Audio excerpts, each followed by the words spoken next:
Hi, my name is Sean Shaler. This is my friend Chris Ford, aka The Objective Geek of YouTube and Twitter. Fame, it's official now. Once you hit 1,000 subscribers, that's fame. Chris, how you doing? I'm doing great, Sean. Yeah, I don't have any like cool little anecdotes to say, I guess. I've been Save them for the really, next episode. We got lots to talk that's about today. true. If you can come Doing up with great. stuff between now and then. That's true. How are you that I rarely ever ask?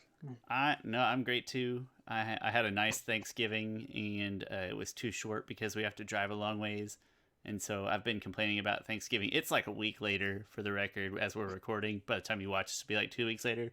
Still complaining about how short my Thanksgiving week was and how much I hate driving. But otherwise, I'm good, and yeah, things are pretty solid. I have no special quips or anything either, but I am excited to jump right into this episode anyway because it's a little different. We're going to come at you with something different and scary today.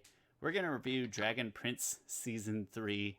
Not really review it in our normal fashion, just going to give a full talk, nice, at length, every episode. I do want to note, though, that there are going to be some spoilers. Oh, the spoilers thing didn't come in front of our faces. All right, well, imagine our faces aren't there. There are Oilers There in are this Oilers in review. here. If you have dry skin, this is the podcast for you. I'm really sorry. I forgot that wasn't going to work that way. But anyway, there are spoilers because we're going to just talk about every episode. I don't want to say every episode in depth, but we will be discussing at length the entire season. And then towards the end of it, probably not a numerical review, but just sort of a like, dislike, maybe some predictions for the next season.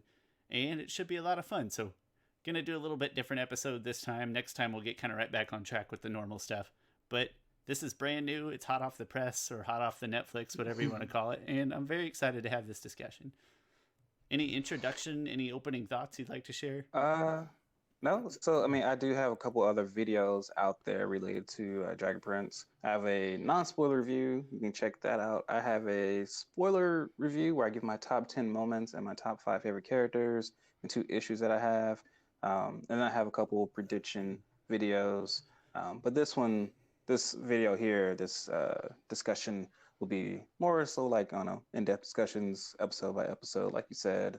Um, and also, I'd like to, actually talk to other people. Even though I've been loving a lot of comments that everyone has left on a lot of the Dragon Prince videos that I have, and just special thanks to all of you guys who have subscribed and watched and commented on. I really appreciate it. Like these videos are really sent me over the 1,000 subscribers. So I'm sure I I'm didn't feeling a mean to lot of. short you. I feel ashamed now.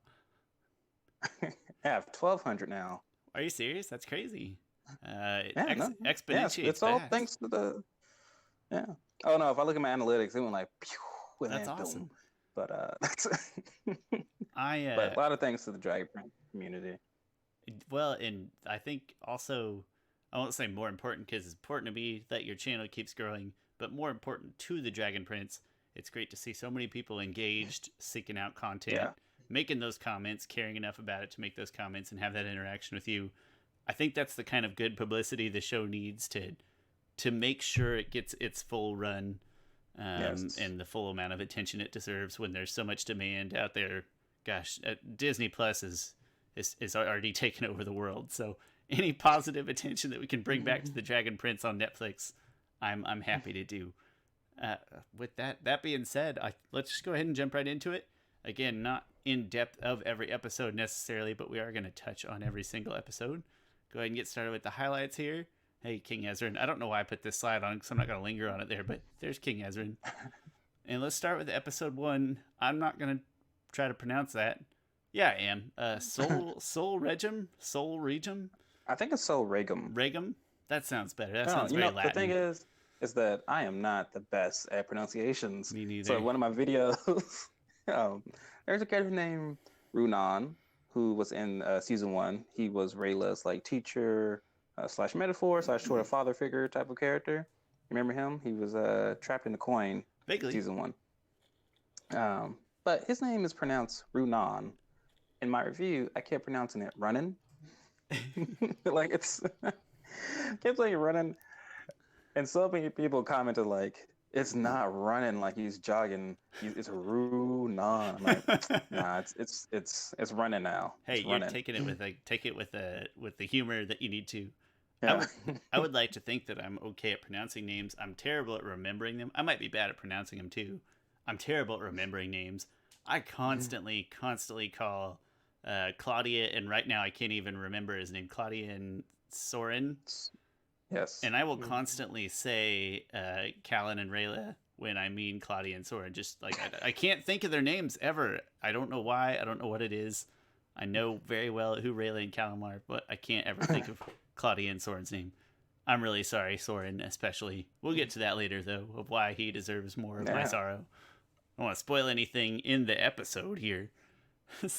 Soul Regum. I like Regum. That sounds pretty good. So Regum. Sounds Yeah, I think it's Regum. sounds like Latin. Um, Yeah. yeah, so this one thing, the whole this whole season starts off, which I think in a really cool like manner. Like usually it starts off with the opening theme and everything, but it kind of started off with the opening theme that went straight into this exchange between the Dark Mage, who was like the first person to use dark magic. I think his name is Zyard. Zyard, Don't test probably. me on this. I don't remember. I know Yeah. he's the creepy bug friend. Creepy pun intended because he's a bug. Oh no, not Erebos. This was Oh, you're like right. the first human. No, I'm Yeah, this first sorry. human. It's Oh, you're showing. fine. It goes right into that conflict with the human and the dragon. Yeah, Straight yeah, into it. Yeah. Okay. No, that guy. I definitely don't remember his name. yeah. I don't know if they say it exactly. I found the name somewhere. But this is just a really interesting exchange between the two. Like, cause in season one, we see the opening credits. We see him.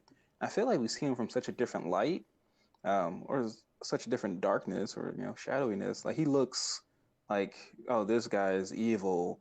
But then when you hear him talking, when you hear him talking to Regum, like, hey, the humans need magic and stuff. You thought we were lesser beings, and so Regum is like, you were lesser beings.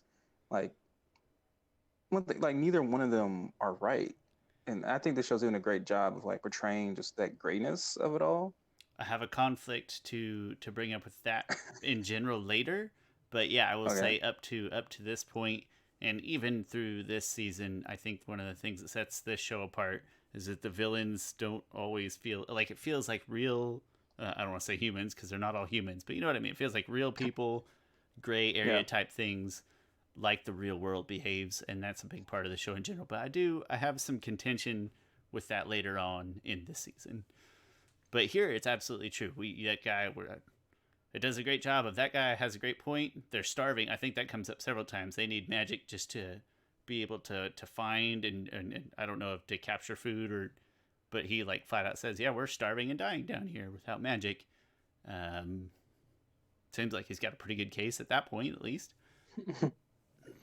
Yeah.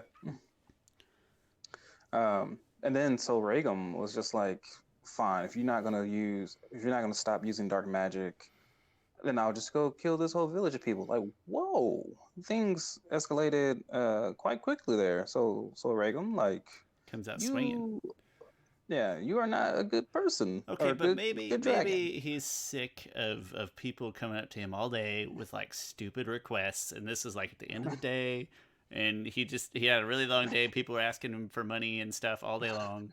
And this guy comes up, he's like, "I need magic," and he's like, "Oh, just kill him."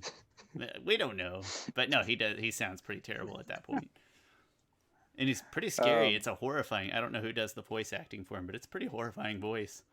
yeah, I don't know either. One thing I love his design. I've never seen a dragon with this type of like crown.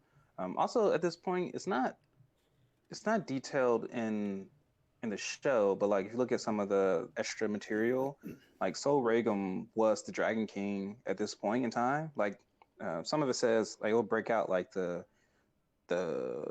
dynasties or whatever. Like it's like this is the age of Sol Regum. Now this is the age of Thunder, or Avi. I forgot Thunder's actual name.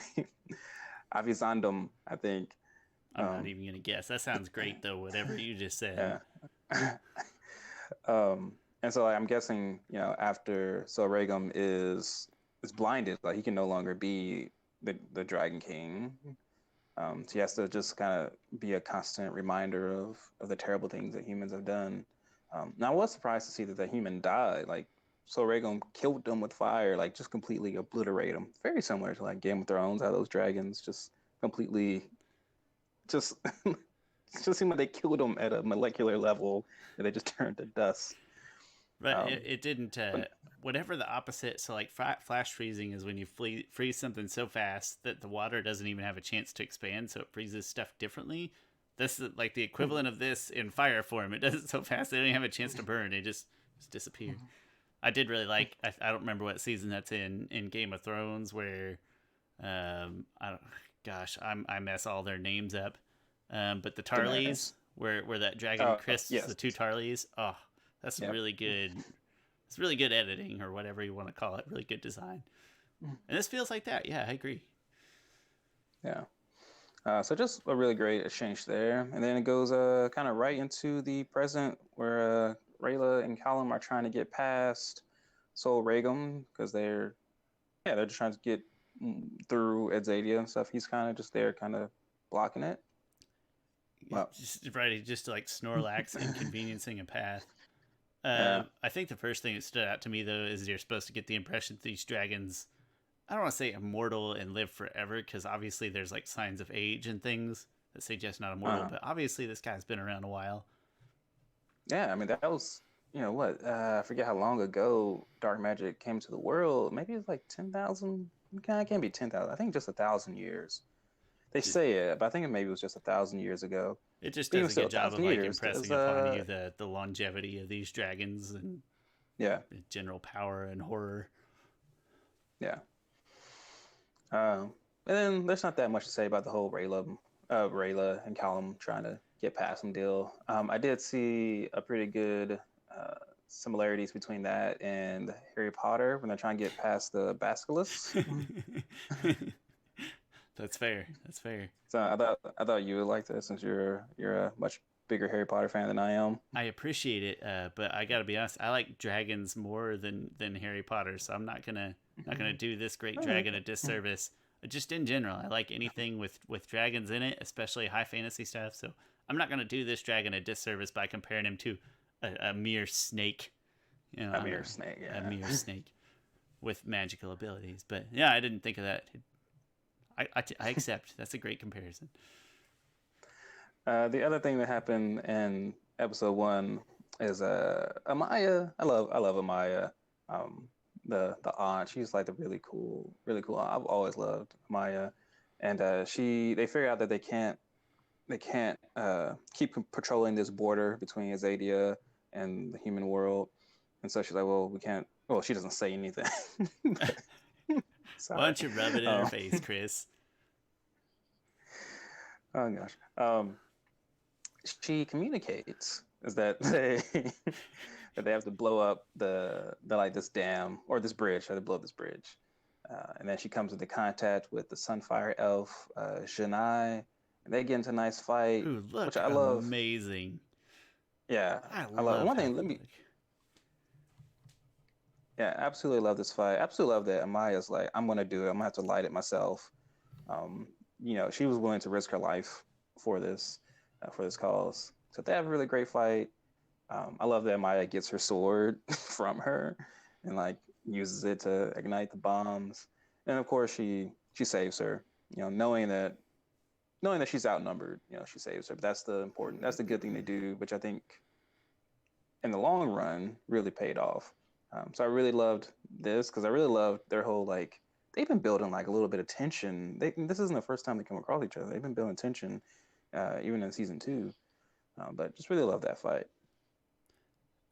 Is she talking about blowing up this bridge? I'm like, it looks like a really narrow, dangerous bridge already.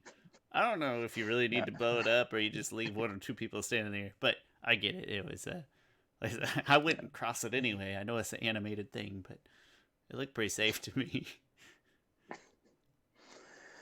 Yeah, that's pretty much episode one. I really thing I love most about episode one was the exchange between the first Dark Mage and Sol Regum. I thought I just really started to lay the foundation of just like things isn't even things are even more not black and white. These are even more gray. And this show's always been, fairly gray. Like in Avatar, like things are very black and white in season one, right? Like you're made to like, you know, uh, think about Zuko a little bit, empathize with him a little bit, uh, but you're still not like, oh, he's good. You're still not like rooting for him. You don't really start to see the gray side until season two and three, which I wouldn't change that now. So I'm just noting the differences there. And I mean, I suppose that would probably be a case. Uh, so, like in this show, that gray area. I mean, it's an extremely potent theme through the entire show, all 3 seasons so far.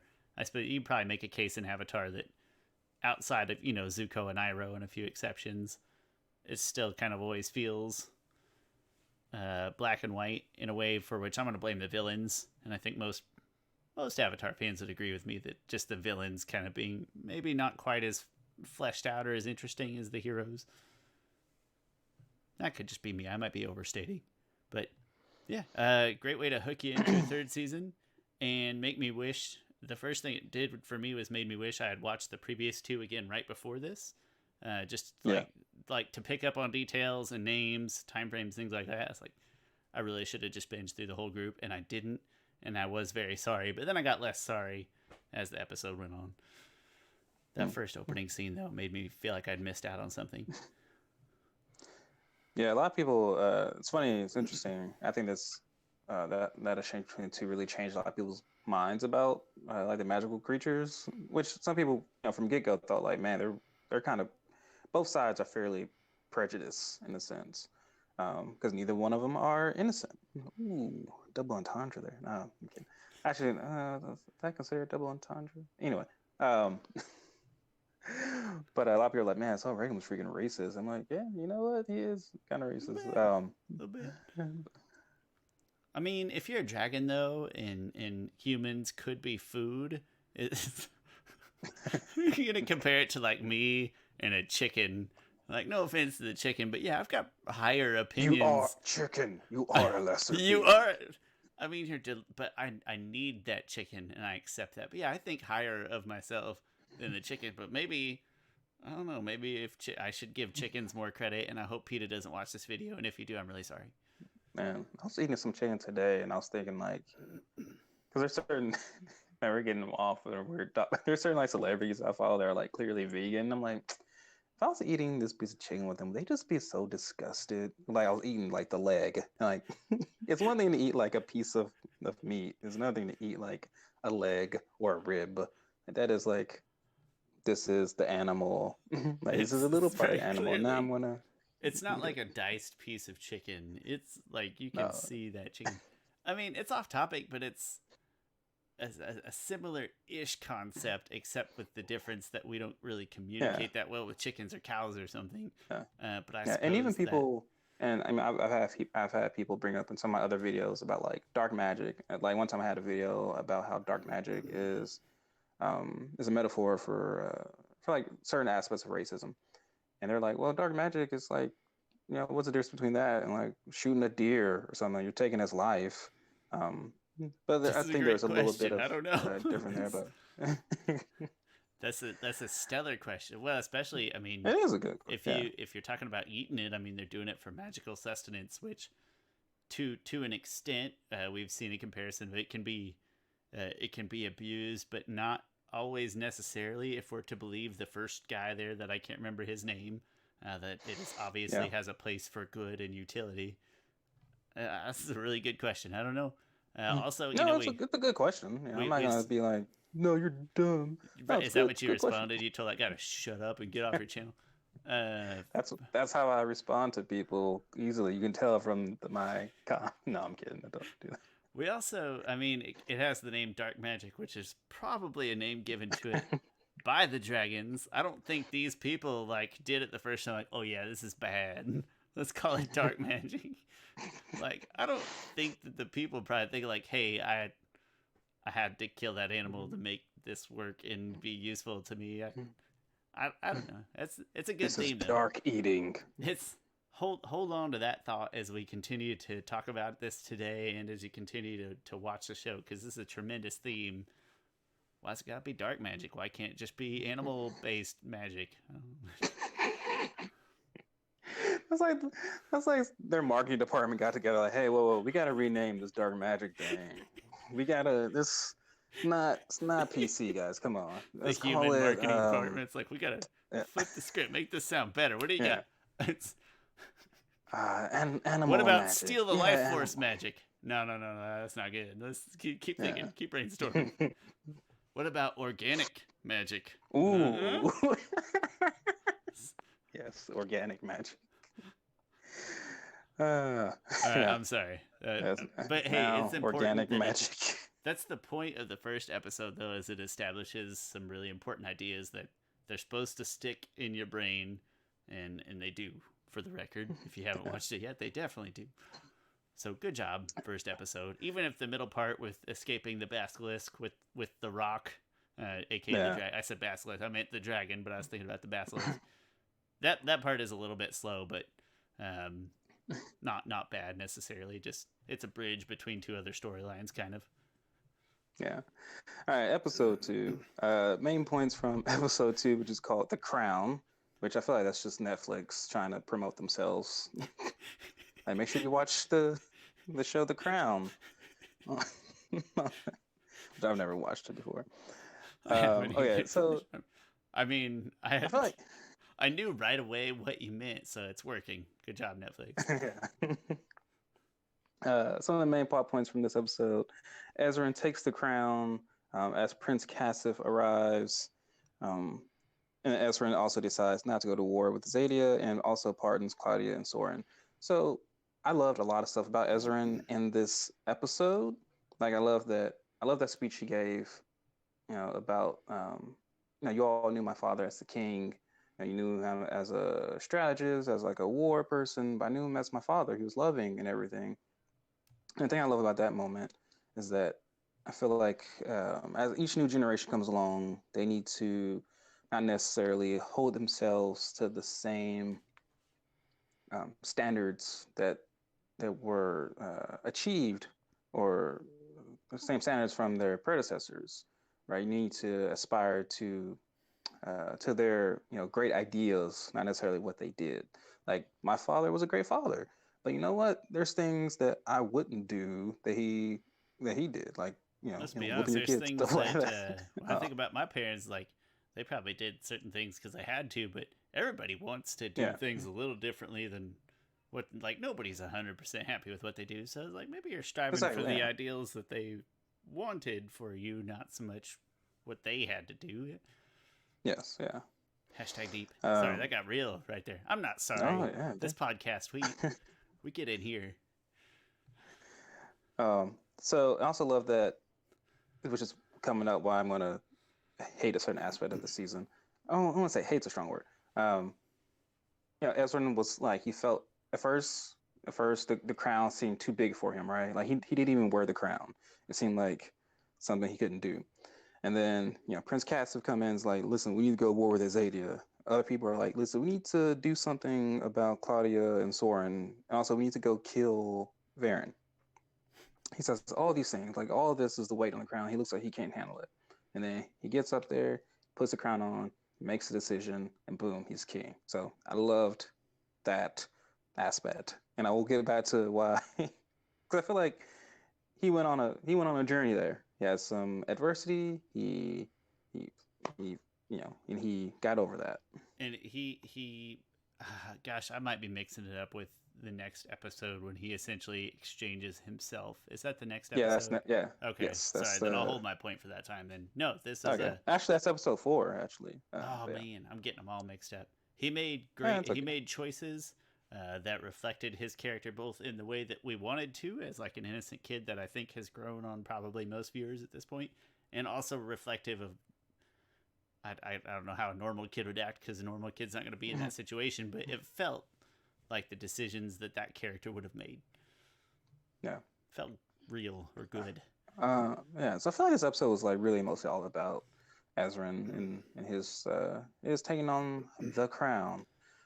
When it comes to Rayla and Callum, pretty much they're just like in Zadia, and Callum was just kind of soaking it all in. It wasn't that much, I think, there for them two in this.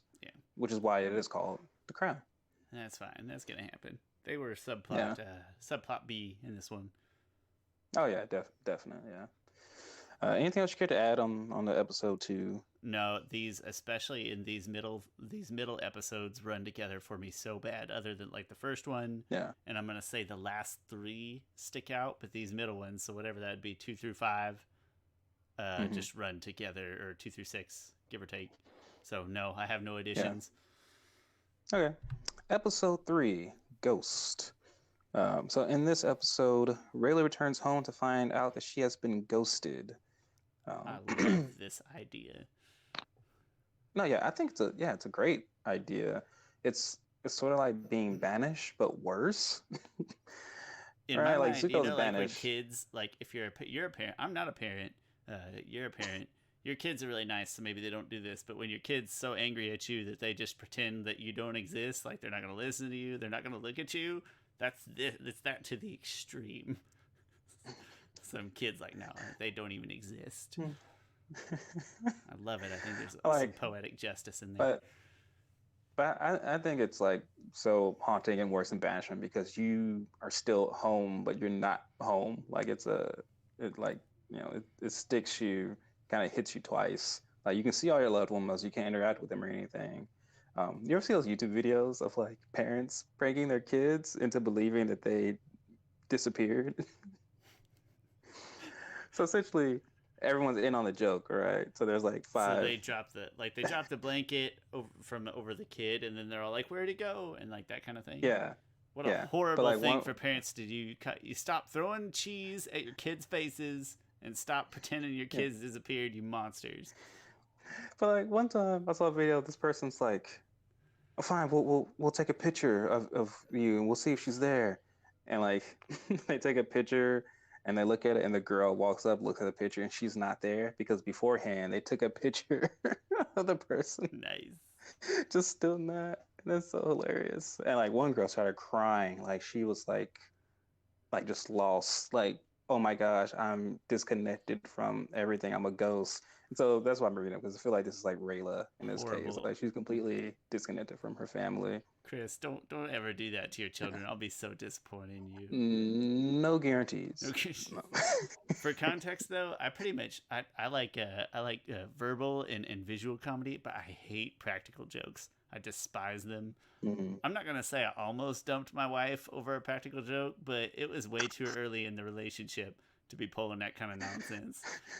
But another I hate story for another time.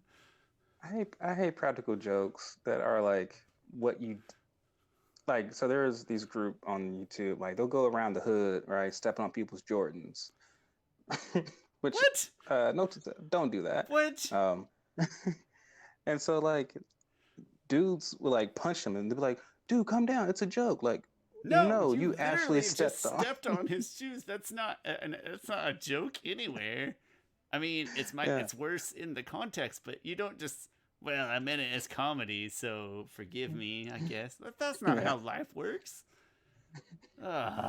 People are Uh, stupid. oh, I didn't mention that Rayla was banished because, like her parents, everyone thinks that she that she left, she dishonored them and she abandoned their mission and everything because they can tell that yeah, so I'll keep going with my notes here. Raylan Callum, they come in contact with Ithari. Ithari is, yeah, I might be saying his name wrong too. He is the husband That sounds of pretty good what you're Runnin. saying there. Yeah, he's the husband of Runnin. But shout out to Dragon Prince. They did a really good job with their representation and diversity, and they do it like as if it means. It sounds weird to say. They do it as if it means nothing, which No, that's is good. It's like naturally. yeah, Well, I mean, that's what you're saying. Sorry, I didn't mean to sound like I was contending. No, it's great. yeah, It feels organic and normal, and it's not supposed to feel out of place yet. Do a great job. yeah, yeah. And like he can see her in a mirror and he says like you abandoned us and like he has like these blooms and everything. He can see like Rayla's every time assassin goes out, they have this bloom that if it's still afloat above the water and stuff, they're alive, but if it sinks, they're dead. So everybody's things have sunk ish. um except for Rayla, and so they just assume that she um, ran away from the mission and everything, and so then they And even ghosted more her. important, like she kind of did, and obviously for reasons, but I mean they're not wrong.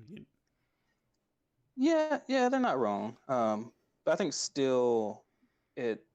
I think still for Ithari to do it, who Ithari was like a father figure to to her. That seemed really messed up. I think that uh, really hurt Rayla a lot. And I really like Callum in this. I really like Callum that he supports the crap out of Rayla. He tells her like Rayla starts getting down on herself. He's like, "Shut up." I think this is the episode he tells her to shut up. Yeah, it definitely is.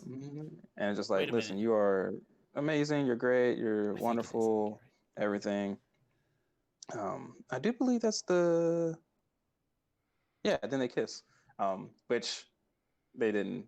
Callum didn't know she was gonna kiss him, and I do love that moment of just like Rayla's like, oh no, if you tell anybody, I will kill you. So that's my best Rayla right. impression, It was which dead wasn't that on. Yeah, great. that was Oh, well, okay. Irish or Scottish or whatever it is she's supposed to It's sound like. something-ish. It was that. What's that? It's something-ish. I It's don't know something. exactly what it is, but But you nailed it. Yeah, absolutely. oh, okay. Are those lotuses, lotus blossoms floating in the water? Is that what they're supposed to be? Yes, It's just a but so if you notice, so there's I don't know if you're about to say. So there's 6 of them, I think. So Rayla has one, 4 dead people have one, and then Running has one. But Running's is like still, it's like in it's the middle. It hasn't you're sunk all the still way. saying it. Huh? Runon, right? Yeah. Oh, You're still yeah. saying It's it. Runan. I'm gonna say it. Running. Okay. It's it is I think we forever had this running to me. conversation off the air, but I swear Chris knows what he's saying. He's it's, um because I was gonna make a joke about. I thought you were joking at first when you said it, and I was like, I Chris, we didn't should go. even tell anybody about that. And then you said it again. I was like, no, it's one of those things. It's like an earworm. It just gets stuck in there, and then you can't break Oh your yeah, mind off the it's habit. just imagine that Black Eyed Peas song, like, and the beat is running, running, and running, running, and running, running. Yeah, That's exactly. now that can get stuck in everybody's head, and they will also Gonna call run. him running.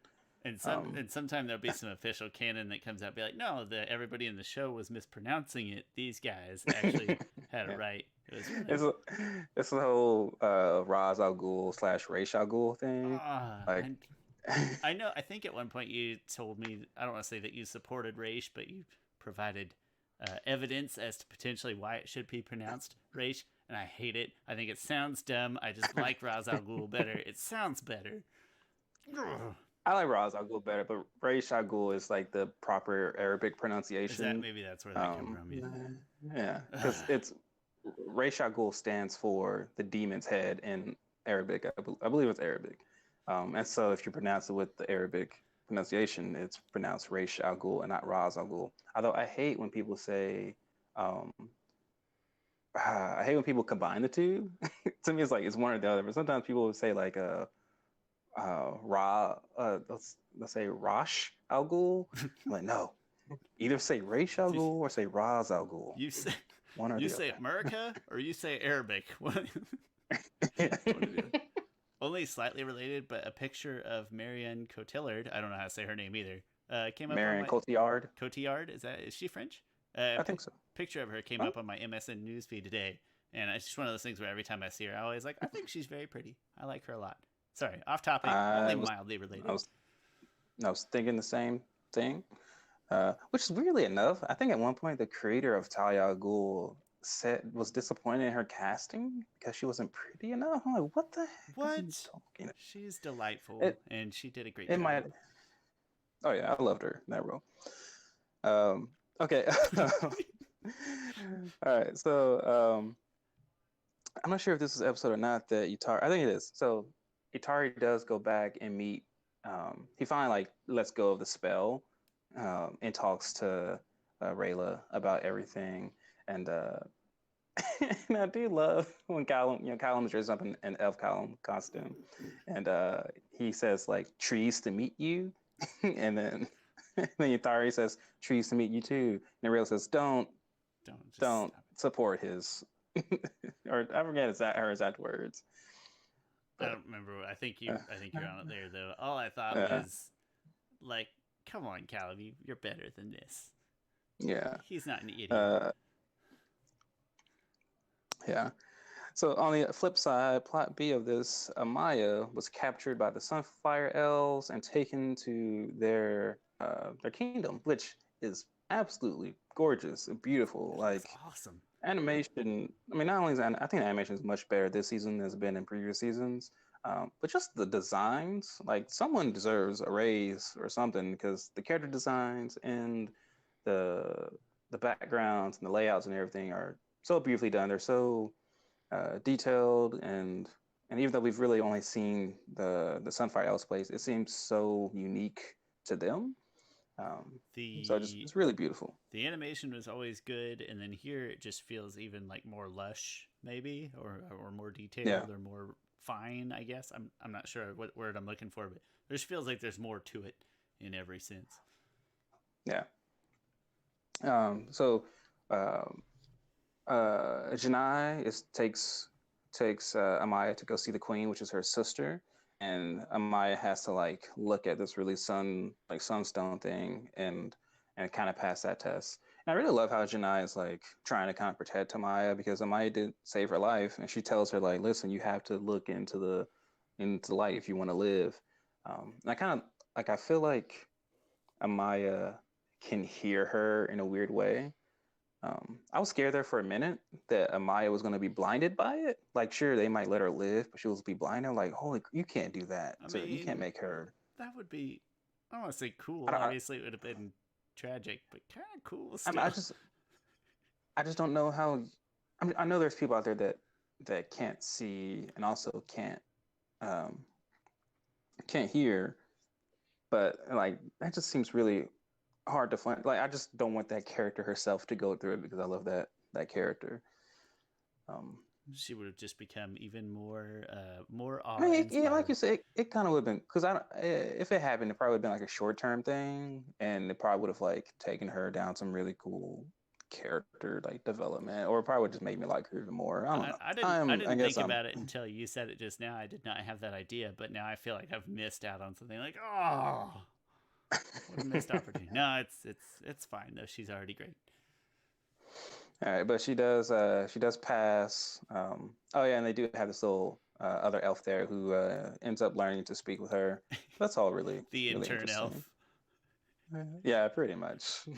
That's what they call it. I don't know Um, her name, but in my yeah, head, I she's don't know the her name intern either. elf with a slightly like Creole French accent, kind of. I can't even place it. Again, I think it's I don't know what it's uh, representing, but it's such a nice job just to have the I general think the diversity. voice. I think it's somewhere in Africa. I think the voice actress is maybe from the Caribbean or something. I don't know. It's hard to pin down. I'm Yeah, not like I a said, it linguist. doesn't have to represent something specifically, but just to generally No, I don't think it would. have them feel I like was the just trying to think diversity. about where the voice actors are from. The Dragon Quest games, which is my favorite video game series, in a lot of those games, some people love it and other people like sort of painfully criticize it. That like it almost represents a world map sometimes, even down to like dialects of people in certain locations. Oh yeah. I don't think to an extent that it's offensive, but it's not like it is pretty heavy handed. And some people absolutely hate that. So it's nice to see diversity without like without sort of blatant Without superimposing uh diversity of real world. It's its own thing in there, and that's good. yeah, without taking advantage of it. Like some Yeah. things I feel like um kind of it's not good diversity. It's more like I don't know. I can't describe it. But for the record, that is one thing that I love about Dragon Quest is you can always there's always Hmm. like an Australia continent on there somewhere. It's great. So that's pretty much episode three, Ghost. I don't think there's anything else to really say about that, but I did love the character of Ithari. Uh, and I am pretty sure that Runan or Runan, as people like to call him, will we'll come back, and I'm looking forward to those two being reunited if they ever are. Somehow. That'll be interesting. Yeah. Uh, Episode 4, The Midnight Desert. Or as I like to call it, Uh, unfulfilled potential. oh, is this where things get?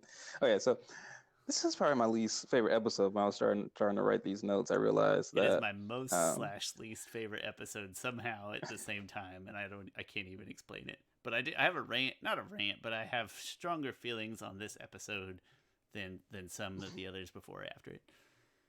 all right, we'll start with Ezran stuff. So Ezran, just coming off of completely owning being the king. Um, Prince Cassian comes in again. He comes in a lot, He's and this kind time of an he's like, asshole too, so we're pretty much sick of him already. Pardon my yeah, language. oh yeah, oh no, good, you cursed. That means we can get by the Copa stuff. Um, Oh yeah. I thought Cody Chris was like, oh no, we're gonna be age restricted. No, but he's a jerk, and he has been since the beginning. And you immediately get the feeling that he's like the Zhao in this equation. You're just supposed to hate him, yeah. if I may. All right, so he comes in. He's like, all right, well, fine. You don't want to go to war with the Zadia? Well, we'll go to war with you. 3 armies going to be knocking on your door. Um, and so then Ezra has dealt with like, oh, should we go to war with these 3 armies? One thing, it's a bluff. Like people should have counseled him that I think it's a bluff because why would they weaken their army by going to war with people that they don't even have issues with? It would be far more So advantageous just to disregard them and leave them alone and go back about your main objective. It had to be a bluff, or if it wasn't a bluff, it's yeah, really stupid. Whichever one you. yeah. Um, and so then Ezra, someone, a dude on the council, then conspires with Prince Cassif to, I wouldn't say conspire really, because that's too strong of a word. Just like, hey, we should go do this. Um, and they convince Ezran to give up the crown because Ezran is stuck with this decision. And then Ezran pretty much knows that the crown will then go to Varen. So to me, if he knows that Varen is going to go to war with Zadia and kill people. So to me, his options are give the crown to Varen so that he can go kill people in Zadia, which Ezra thinks of those people as elves as like he thinks of them on the same equal footing as humans, or or I can keep the crown and maybe go to war with these other 3 armies and other people will die. To me, people possibly die in the scenario where he keeps the crown, and people definitely die in the scenario where he gives it to And Varen. the positive return in the scenario where he gives it to Varen is so minimal. The only people that it really saves is the people that don't want to go to war or be in Yes, the army at all, yes, and that's it. And there's a chance Ezra doesn't know when he's making the decision. He's making his best guess or his best decision, but he doesn't really know what's going to happen to those people once he's behind bars. There's no way to protect them from yeah, behind bars, and I don't feel like that is a decision Ezra would have made. Like that's almost too political and passive at the same time, as opposed to what he had done mm, previously. So I do take pretty serious issue with that plot point, but I understand why it's important, and I understand we can just chalk it up to Ezra being a child and not a king, and maybe getting talked into some things and pressured into things, and fine, whatever. all right. I don't like it. But it's I'm gonna okay. read a few comments on this. I was kind of hoping you would disagree on that, just to have that different opinion. No, But I'm sorry to luckily, let you down, but I really, in this episode, in a couple ways, it uh, frustrates me. a lot of people did wholeheartedly disagree with me, which that's cool. That's great. Read some of their comments to add some interest. I will. Captain Rex said, "I have to disagree with you." Which, first of all, I respect your opinion. Let me say that I'm not trying to bring out your comment to be like, "This is crap." Just having another voice. I'm I, sorry I couldn't provide the voice Chris needed, the one he deserved right now, and so we're gonna rely on you people to do that. uh, I like to have different, opinions about things. Anyway, Captain Red says, I have to disagree with you on Ezran. Him abdicating was his best option. He didn't want war and death. Trying to defend the kingdom from 3 armies would ravage the kingdom. Even if they won, that is countless thousands dead on both sides and all 4 kingdoms weakened. Meaning if Zeta did attack, they could all be wiped out. by abdicating and making sure that those who did not want to fight were able to go home, minimizing the death toll as much as possible. So it's a It valid. is. That's assuming it's not a bluff. Is my takeaway from that? Yeah, Which again we don't know because it didn't happen, but it goes against my gut instincts. But yeah, valid, certainly valid points. yeah. So Benediction summed up, without me knowing, he summed up my feelings about that whole exchange. He says, "Yeah, the amateur hour Game of Thrones was a big issue." Um, so, which, which once I read that comment, I was like, "Yeah, that sums up my Kind of. thoughts exactly." He says the creators claimed Ezran was supposed to go to Azadia with the group. So at first he was supposed to go to Azadia with the group, but they thought him returning to Katalis would be more interesting story-wise. Clearly, it didn't work out and was a last-minute change. It would have made more sense that Ezra never returned, and Varen was the only man the people of Katalis could turn to when the crisis hit. Queen Anya showing up was anyway. He's going on to talk about other stuff that I had issues with. No, that's the feeling I So didn't know I had though. I don't know if I would agree that we can definitively say that's what happened, but I will say that it would have been a yeah, smoother, maybe a I think so. smoother plot had he just not returned to Katalis. Yeah. Good point. Nate Swore says, okay, but you have to remember, while Ezra is very mature for his age, he's also a child. It's a lot of pressure being in charge of a whole country. And I think my issue with that is that he showed that he was very mature. Like he shows he's very mature a lot of times, which I mean he does. The person who wrote the comment did say that, but to me that showed that he was. To me, he gave up the crown because he wasn't able to make hard decisions. When just couple episodes ago, he showed that he was able to make hard decisions. So Zuko's allowed to have lapses, but not this 8-year-old kid. Uh, yes, I can't go into detail on why that's the case, but but there's a difference there somewhere. No, there's not. Zuko sucks. Next point. Okay, your Zuko hate is just coming out, which no one's gonna agree with you on that. So, um, Approximately what percentage of people did agree with me? I was whatever it was. I was surprised. Um, let's see, one no, more that was person wait. Was that who, Jet? That was Jet, wasn't it? That wasn't Zuko. But no, I caved. Everybody hates Jet, and that's fine.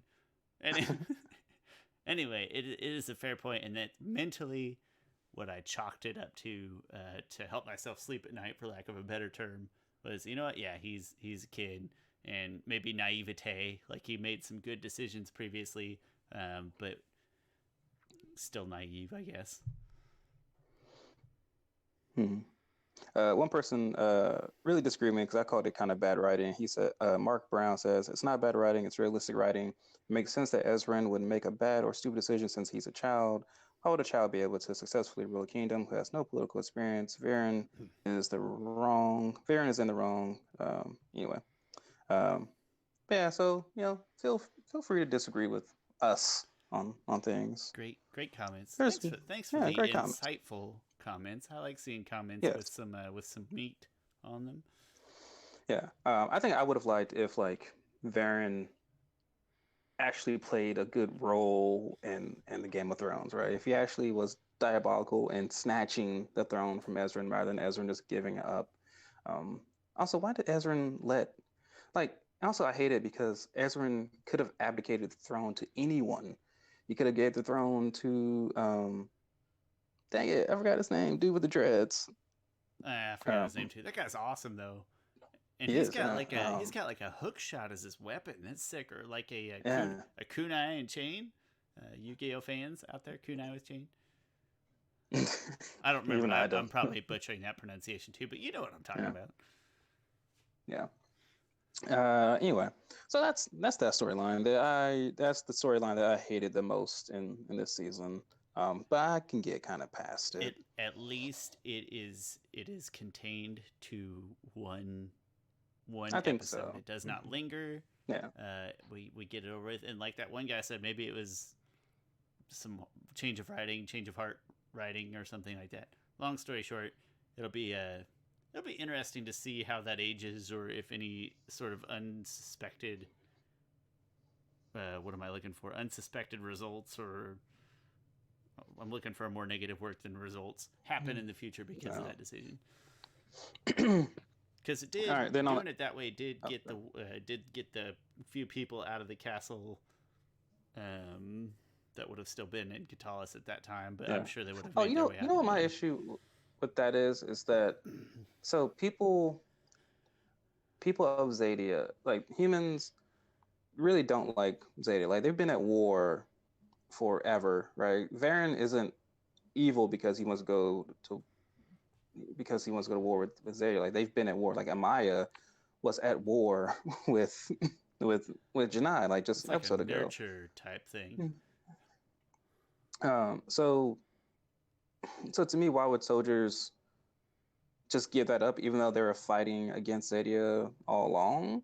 Um, it, I mean, I guess you could say they want to give it up because Varen did kill people, like he killed other soldiers. But I would have liked like a soldier to be like, Varen, you're terrible, you're this, you're this, you're that, you don't stand for what's right. Like, I would have liked that speech from one of them uh, when they were disbanding from them. But Yeah, me too. you know, That scene in general, it's not my favorite either, yeah, but I do that's like not the the concept yeah. of the like the broken chain thing. It just wasn't I don't know, wasn't done that well to me. Yeah. Okay, so the next other part of the story is Raylan and Callum meets a sky elf. I think her name is Mix, and she tricks them, and and then she gets trapped. And then Rayla's feeling down about herself again because she lost the Dragon Prince. And then they get Zim back fairly easily, and then Rayla, which in a great scene, I think her killing these snakes, saves Mix again, and Mix is like, "Why did you save me?" I don't have her good impression for her. That was No, I'm in full support of you. I can't even remember, was her accent. yeah, Yeah, I don't even remember it that well. Um, yeah. And then Callum pretty much says like, "Oh, because Rayla's good and she's a good person and everything." So I love this moment because to me, this moment redefines Rayla. You know, before she was struggling with like, I'm not a good assassin. I haven't killed anybody, right? And yeah, and now you come and Callum's like, yeah, because you're not that. You're a hero, Rayla. You care about people. You put your life on the line for people. You're not an assassin. You're a hero. And then they kiss, and they're finally a couple. this part of the episode frustrates me almost as much as the other part, just because. Remind me what the snake things are called. Do you remember? I don't remember what they're called. I don't Evil know, Phantom Snake, nighttime maybe snake spirit thingamajigs. Nightshade. Nightshade. That's not it, but I think we're close. Anyway, whatever those things are, it's like I love those things. I love the idea of crossing this big desert as as a massive obstacle in between them and the destination. Desert's always good fodder for that, especially if you throw in some magical nighttime creatures. I love meeting different kinds of elves, all that. But none of this felt like it had much payoff. I mean, we get a little bit of the character development that you mentioned, but even that, I hate saying like shoehorned in at the end, but I don't know. It does feel like it was just kind of stuffed in there. I wanted more payoff. I wanted that person to accompany them the rest of the way, or maybe they steal the I think, the tall camel yeah, thing, or something. It just it I felt do think I felt I do think this unfulfilled, I guess. show sometimes doesn't build that tension that gives you the payoff eventually. So like with the Rayla and Callum relationship, um, it moves really quick, right? Which I can kind of commend it for doing that, for not dragging it on. Yeah, But I don't need that kind of drama in my life. the thing is that drama is no matter how much we say we don't we don't like it, it works, right? No, Like it if you watch doesn't, Friends, Chris. I hate it. um, I'm like if you too watch Friends, much. there's always the will they, won't they, Ross Rachel type of deal. Um, Yeah, or I other shows when guess you have the whatever. boy and the girl, or the girl and girl, the boy and the boy. It's like will they, won't they, and then like that's part of the excitement of watching. And then they finally get together, and some of that kind of goes down a little bit. I You think know they what? could have. I would have liked if they saved Rayla and Callum getting together towards the exact end where Um, Callum catches her. Um, I thought it would have just been a great payoff for their whole journey building up here. So how did you feel about? that's Did you that. feel like it was rushed or anything? No, I think it was fine there, and it was actually nice that it's, I guess, kind of out of the way. The scenario you just described, sure, it sounds like cinematically pleasing or whatever, but it just, I don't know, it's just something we expect. I It's like, oh, whatever, just get it out of the way and let us not worry I about it so much no more. I'm conflicted because, like I said, I commend them for just doing it. But also part of me is like, oh, I kind of like the tension building. Yeah, Like Avatar built that tension hard. They they built it to the did. They last they second. they tried really hard to keep that, and that's fine, whatever. But in this case, it Yeah. was also fine and kind of nice to that they were already together Yeah. by that point. I think the only thing when I think of a payoff, I think they still could have rushed it or fit that in a different. I don't think it would have been hard. Still probably could have even gotten some kind of similar development out of Rayla. But like the only thing that feels like came out of this desert trip was the fact that we learned that some elves have wings and some don't, and we don't Yes. even So I have was that going to ask confirmed you. until later. Well, the sky elves have wings. So I found there's a couple people who hate the design of the sky elf. Oh, I thought she was neat. I thought she was great. One thing they hate. Okay, so specifically they hate where her wings are positioned, like because they're positioned like in her lower back, instead of like most wings are depicted, on your shoulder blades. But I was cool with it. I'm like, oh, it's a different type of design. I thought it Like was great. I I've thought never, she was yeah, like, I like it. she looked aerodynamic. I don't know what else to say. Mm, yeah. You know what's funny Oh is yeah. kind of unrelated, but I've been rewatching Gargoyles on Disney Plus because everybody is losing their marbles over Gargoyles, and I remembered Gargoyles and I liked Gargoyles and I watched it and I'm like, what? It's good, fine, whatever. It's not. People are losing their minds over it. One thing I forgot is that the Gargoyles they do have like hands on the end of their wings, Yeah, kind of, it's but they don't. But they don't ever use them really. Like they're yeah. this like another it's another set of hands. Use that sucker. Come on. I am And it I am pisses me seriously off too. considering getting Disney Plus just to watch Gargoyles. I am. But like, You remember our good friend Ari, who I also borrow her yeah, Netflix, and you're also borrowing her Disney Plus. in my defense, she offered first. I did Mm. not ask. But yeah, it's been cool to have Disney Plus. But I remember While you're as a while you're also child. borrowing my Hulu. Oh yeah, I gotta give you my DC Universe too. All right, I'm a cheapskate. I get it. Rub it in. I hate monthly subscriptions. I despise it. And physical Clearly, media, you do. long live You go out of physical. your way. If I could reach the camera and turn it around right now just to show the physical media, I say, look at you and all your physical stuff behind you. I don't even remember what I was getting. I guess I remember as a kid even getting angry. I'm like, why don't you use those hands on the end of your wings? I was watching it this time. I was like, they don't ever use the hands on their wings. For the record, I liked Gargoyles. It was neat. A resurgence would be cool, I guess, but I can't Did believe you already rewatched it all? I rewatched. Well, it's only was there like 20 episodes on there or something like that? Really? Yeah. 20 episodes? Uh, Oh and wow, okay. and it was great, but people losing their minds over it way too much. Yeah. Oh, okay. Like, but we do that. We do that with everything. That's what we do, Yeah. especially the internet. All right, so that's Sorry, too episode much tangent. 4 in a nutshell. Episode 5, Heroes and Masterminds. And this episode, Ezran escapes because also I don't understand why he's placed in prison. I don't get that. Like you can give up your throne and not be placed in prison. I don't get why he has to be placed in prison. It's really weird. It's like they did it just so they can thematically show him a small boy chained going to prison while this older man leaves prison. But They could have found a different way to sort of ostracize him. Yeah, I don't know, geographically somehow. I guess I don't know how, yeah. but they could have. Oh, before we continue, did you notice the Avatar reference in the last episode? Not off the top of my head, no. Okay, so Minx has like boomerangs, right? So there was that time where Callum is like looking at her staff. He's just like studying it. He's like, looks so familiar. Boomerang?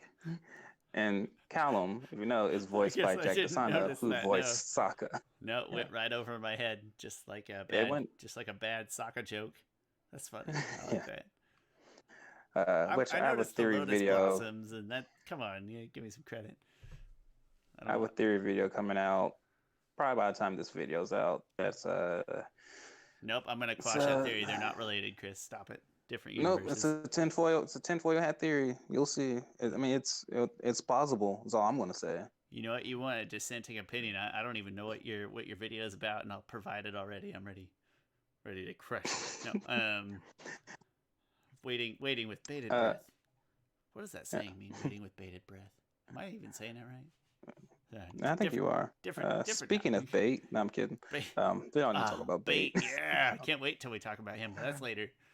Good job, Bait. Um, okay, so Ezra escapes with the help of Soren, which I do like that Soren is helping him here because one thing, Soren knows that his dad wanted him to kill the two princes. He's been So I'm on sure him he's from the like, beginning.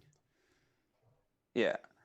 Um, I mean, his dad pretty much told him that, and Claudia's the dumb one who wants to believe her dad, which is fine. That's a fine character thing to want to believe in your father. I know, but I And also because your liked brother is Claudia, and I'm so dumb. mad that she's just gonna turn into maybe a fairly flat villain here. I don't know. We'll have to see I don't think it'll be flat. I how think she develops. I'm I'm excited to see where it goes because I think it's going I mean, to I'm change excited, but Varen a lot. I think Varen's going to have to be conflicted with him being a father, looking out for what's best for his daughter, and his larger ambitions. I'm glad But he's alive because I think that allows the potential for her to. I hate him, and I think we're supposed to hate him at this point. But the fact that he is alive, spoiler, sorry, gives more potential, I think, for like better Claudia character depth going forward. Whereas if she had to just sort of turn into the main bad guy um, overnight in a season at the end of a season, I think it would have been less, or I think it would be less interesting going forward. But maybe not. Sorry, I'm jumping way ahead there, though. I like Claudia a lot as a yeah, character, and she fights tough I battles. think I must have jumped around somewhere. Cause yeah, so Callum and Rayla get Zim back. They rescue Mix, and Callum and Rayla kiss, la di So I must have mentioned that somewhere else. Anyway, so yeah, so episode 6.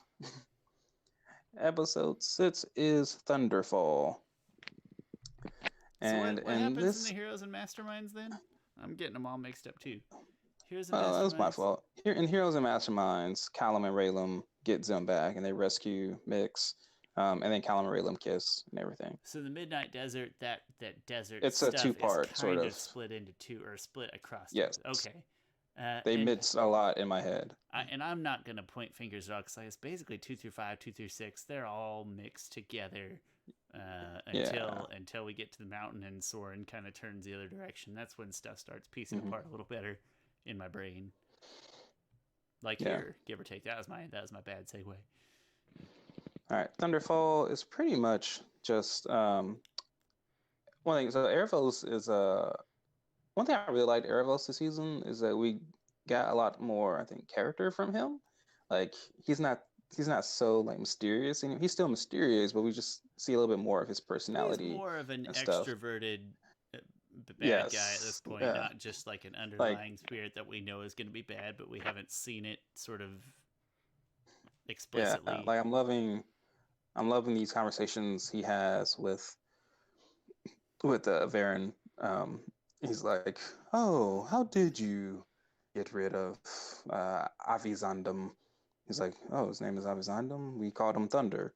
Um, so it's just and his little thing where he says like, when someone points out that I think it's Prince Cassif. That's like this whole family is weird. Like And he's Soren's trying making to weird talk to comments. Soren and Claudio's, Claudia about it. yeah. I love And that. like everyone clearly notices that their dad is talking to someone that they can't see, That's or he's his little talking bug to, buddy. and then yeah, he says, just think of him as my little worm buddy. And then Erebos is like, have our relationship come to this? But oh wait, what does he say? Someone makes this comment on one of my videos. They made the exact comment. Da, da, da, da, da, da, da, da, da, da. Got a lot of likes, so good for him. Excellent. Uh, I have to find it now. Hungry Horses. Da, da, da. Okay, it is from Malone's Production. Says in quotation marks, "Has our relationship come to this? Am I your little bug friend?" Yeah, a lot of people love that. So yeah, so I just like seeing a lot more of his interaction. Anyway, It doesn't Farron feel tells out him of the story. character. It actually almost just reminds you that he is a character, not just like in some Yes, parallel universe or something. Like yes, yeah, makes it feel kind of real. yeah. And he talks about Avisando him as like, "Oh, I'm glad you got rid of him. Like he locked me in here." And then Varen's like, "Where are you at?" He's like, "You know what? He didn't tell me where I'm at."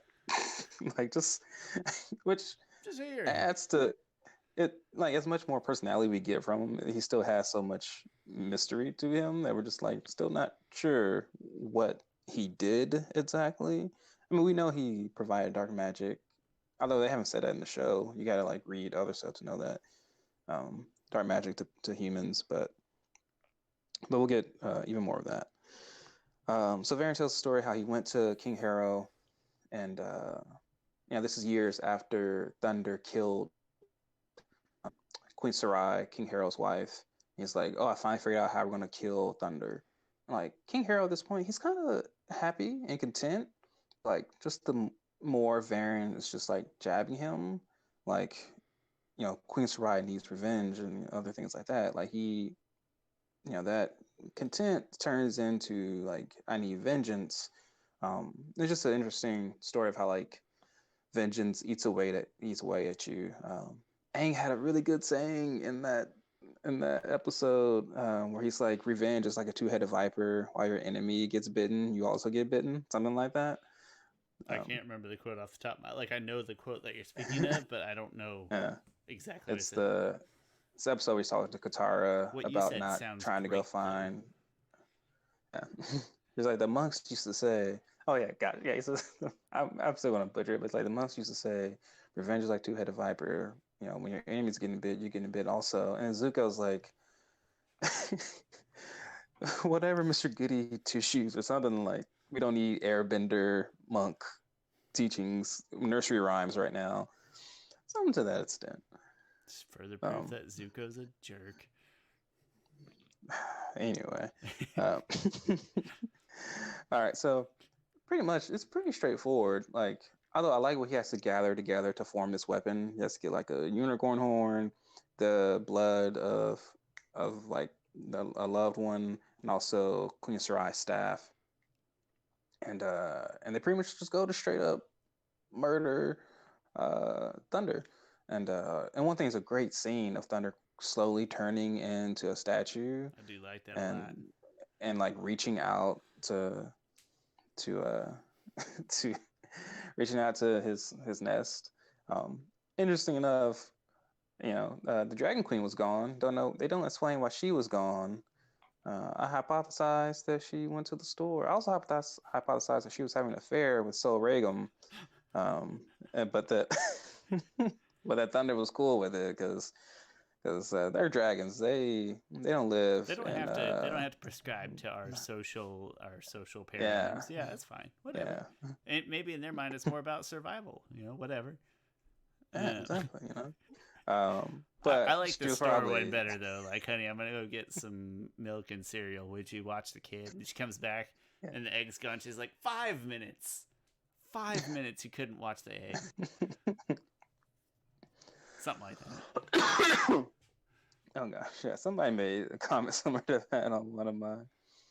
I wish I could find it. I'm pretty sure I could find it. Um, but oh wow, this has too many comments for me to go through. That's good. Uh, That's good news. yeah. But oh wait, yeah. Oh, I found it. Um, Captain Beertato. I think the Dragon Queen was out replenishing herself after staying in the cave for so long, or for so long pregnant. Once it left her body, Thunder was supposed to watch over it while she more than likely ate and drank her fill before she returned. Oh wait, that wasn't a that was a comment about I that, know, but but that seems pretty reasonable. I can get on board with that. yeah. I probably won't find it. Okay, I'm thinking that the Brett's Beatrix the Great, Beatrix, that sounds familiar for some reason. Um, I'm thinking that the queen was fighting and left her egg in the charge of the elves. Remember that Varen got past them the second time to catch them. Maybe he got in the last time.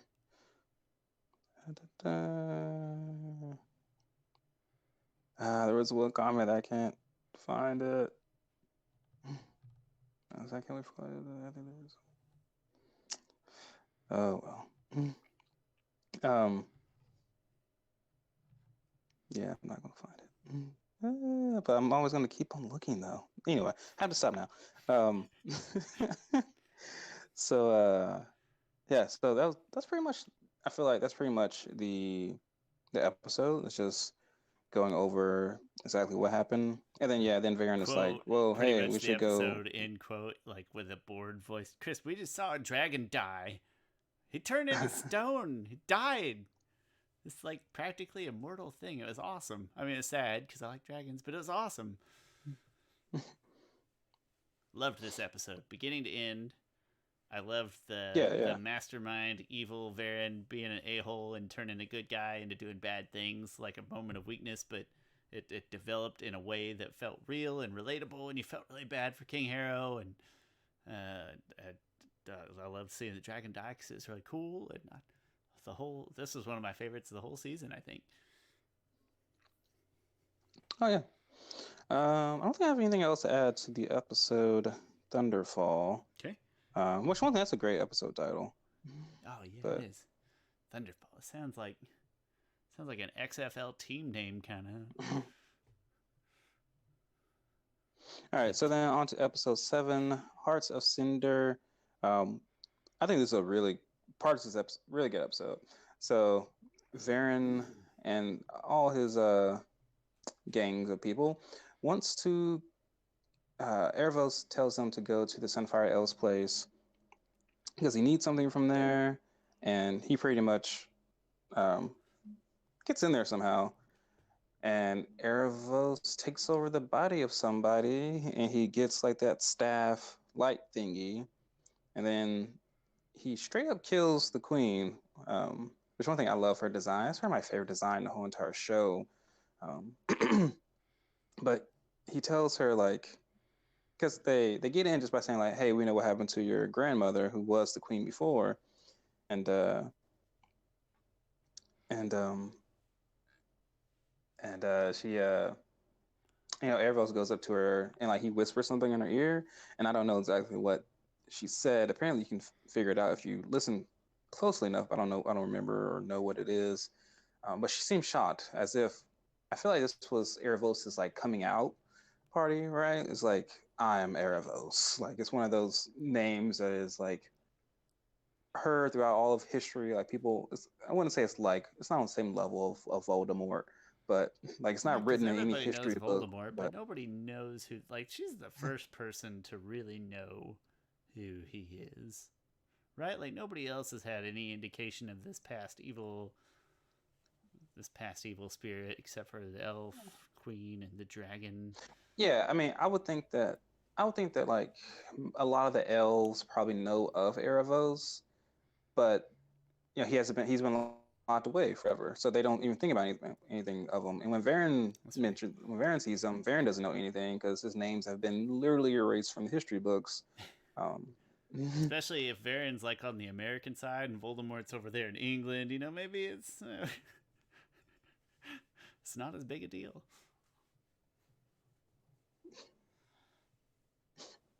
oh man, there's some comments I haven't read yet. It's hard to find comments within comments, but I like to comment The to threads every in comment. YouTube kind of track a little weirdly Mhm. sometimes, I think. Yeah. Um, but so I love that scene of him killing the queen. She looks pretty dead to me. I don't think he like transported anywhere. She looks like she's dead. No, I Mhm. kind of Mhm. Mhm. disintegrated, sort of, Yeah. in a weird way. Um, but one thing I love most was Janai's reaction to her. Like Janai's just like rampaging, and Amaya's there to stop her from doing something that's going to hurt her. And I love like Amaya pinning her down. She's But already like, thinking ahead should, too. She's got like strategy in her brain. How am I going to get out of here? Like, she's got her brain in the yeah. right place. But like Janai is like holding on. Janai is like fired up, right? Like literally fired up, and Amaya is trying to hold her down. But when she's holding her down, you can see that steam emanating from Amaya's hand, knowing that Amaya's getting burnt here, trying to protect Janai, which I think was a great thing for their relationship. So it's setting up that foundation there. Also, Amaya knows what Janai is going through. Like they're very similar. Both their sisters are queens. Both their sisters were killed. Um, so I mean, she knows exactly what she's going through. And then and later on, Varen gets the key, the thing he needs, and he turns all his people into monsters. Into Which, horrible sun zombies. yeah, which I kind of dislike because I feel like at that point we were purposely made to stop empathizing with these people. But to me, these are soldiers who don't know any better or who do know better because Katalas have been at war with Zadia for years and years and years. Like these people aren't evil people.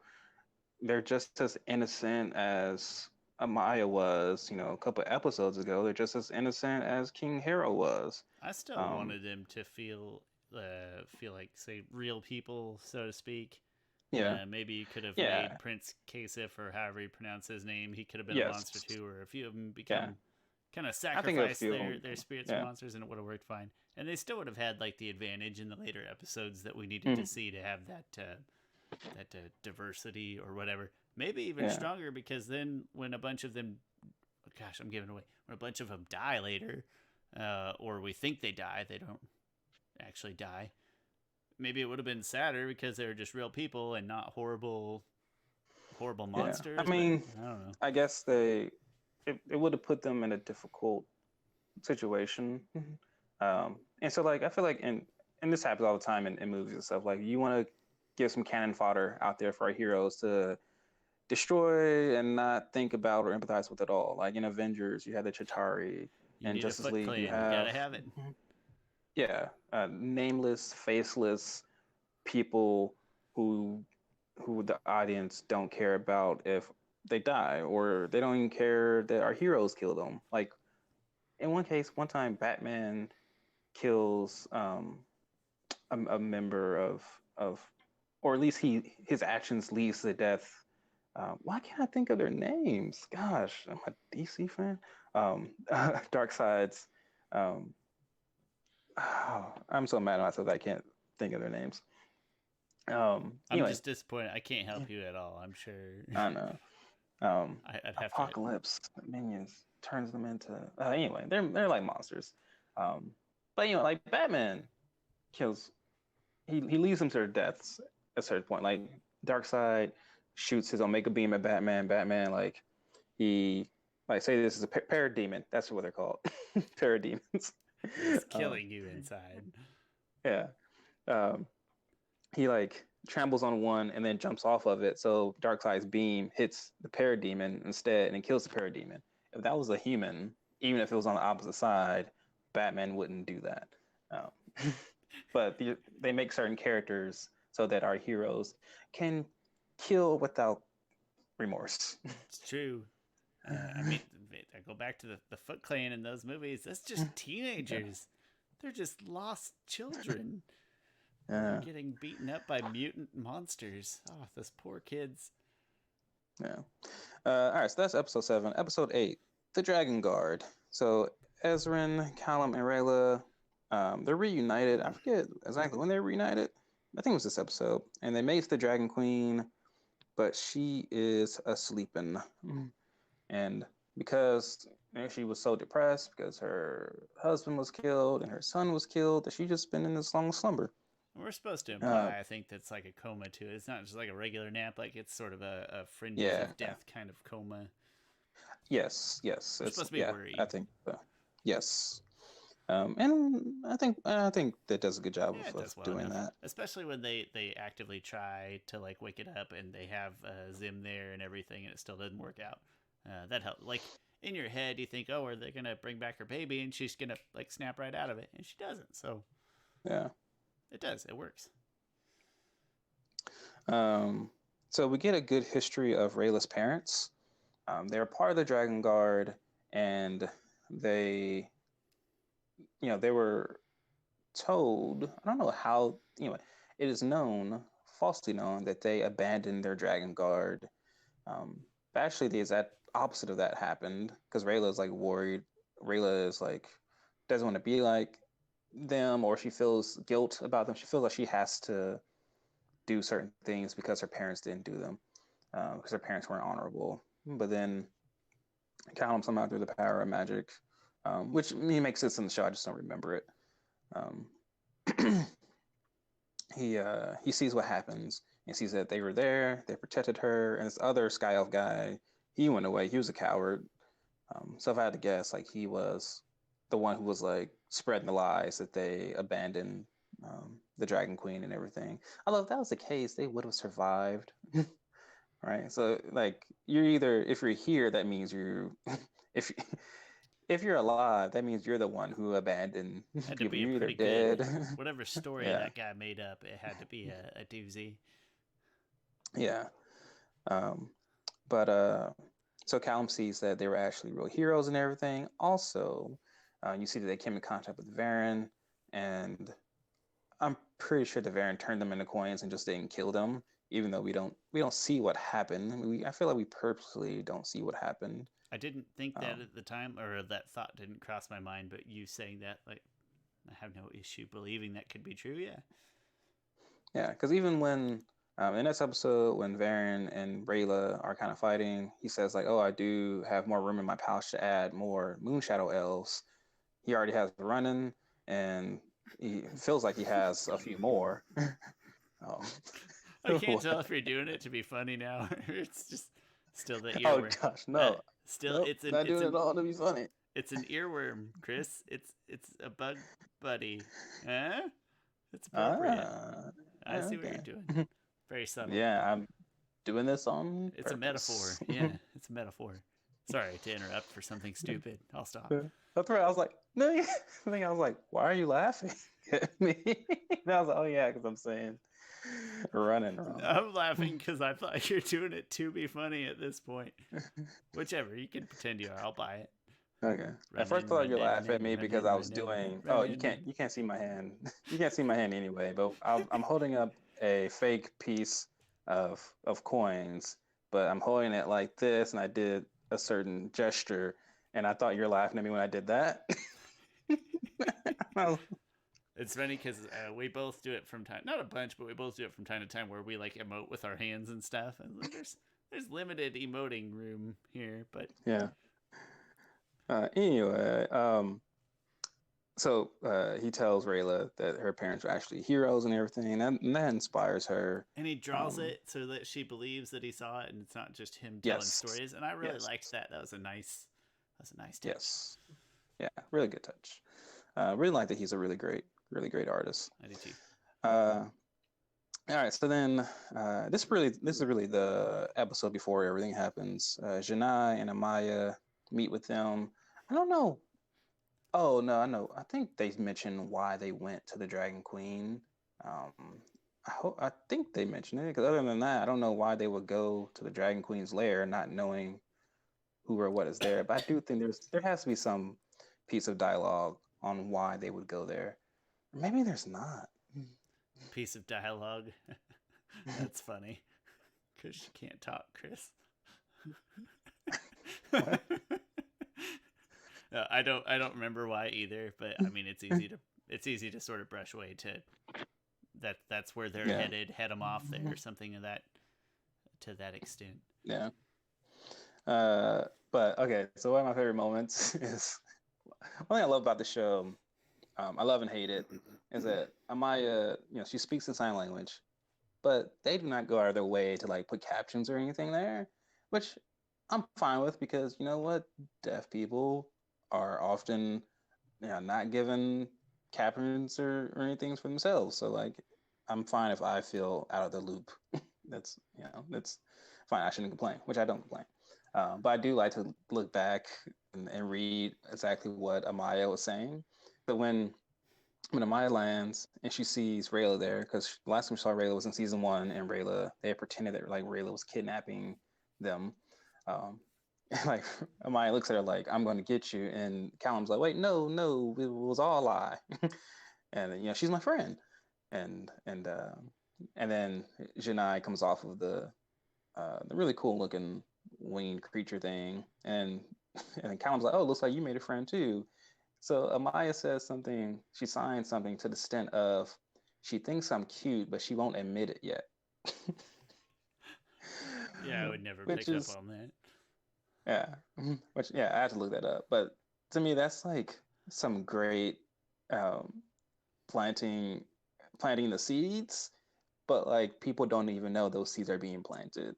I kind of like that. I think I don't. It's almost like bonus content in a video game. Like you got to Yeah, go through the effort and know the stuff to get sort of the extra little bitty something something that's not yeah. story integral, but still story useful or story interesting. I dig it.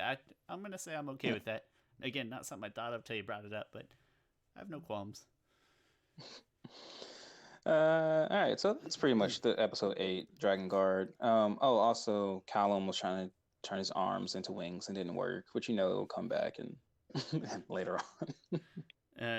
Yeah, I was gonna say this is kind of like the last point of sanity before everything goes haywire. So take a deep Yeah. breath, folks. Take a deep breath.